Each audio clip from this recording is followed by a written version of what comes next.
touch on that again in our next when we segment. come back on the break, I want to hear your thoughts about what's going on in Minnesota. We talk about where civility is needed right now. It's in Minnesota. That state is under fire from right, from left, from black and white, and it's a troubled state right now. Yeah. So hang on, we're going to be right back with Tony Barker. Thank you, Brian. Get back into it. I want to hear your thoughts about what's happening in Minnesota. You know, that's in many ways, and this is probably going to make people mad at you because you had me on the radio. That's a huge problem, but it is also a symptom. We have to distinguish symptoms from problems. And what happens is, you know, I have kind of a law enforcement background, law enforcement training, and I have a very strong bias towards humanity.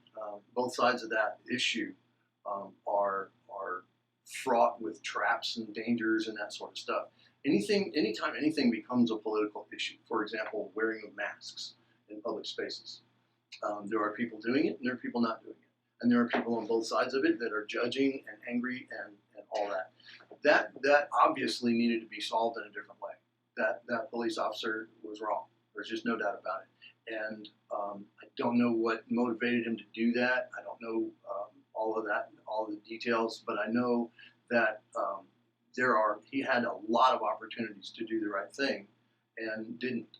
And when that happens, the backlash starts to overlap. Now there's the people that are saying, okay, well, we put targets on the backs of police officers, so he was harming his own side, so to speak, by acting above and beyond what was necessary. He didn't do the minimum requirements, going back to the martial arts. If somebody offers me aggression, here's the thing. Almost never will a crazy, angry, berserker, wild-eyed, crazy man have an advantage over a trained martial artist. Because what that training does, the madder this person is, the least likely they are to have their way in a physical confrontation. The trained person that directs energy intentionally, he's going to prevail, but it becomes his responsibility to stop the aggression. The very next thing he does that steps over into the area of punitive is a brand new crime.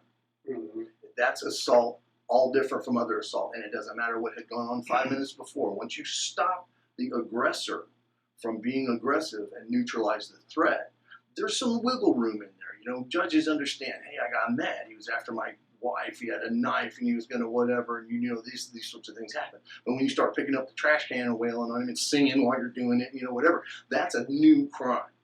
So everything that happens in a major way, and then it tends to overlap, and then, well, they did this, and that's all people will look at is this one action, so we're going to have to overwhelm that. And then that's all these guys see. Well, look at the action they took. We're going to have to, and the end of that road is nowhere that anybody wants to be.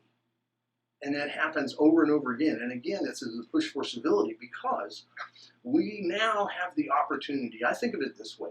We have the chance now to decide who America is going to be 500 years from now.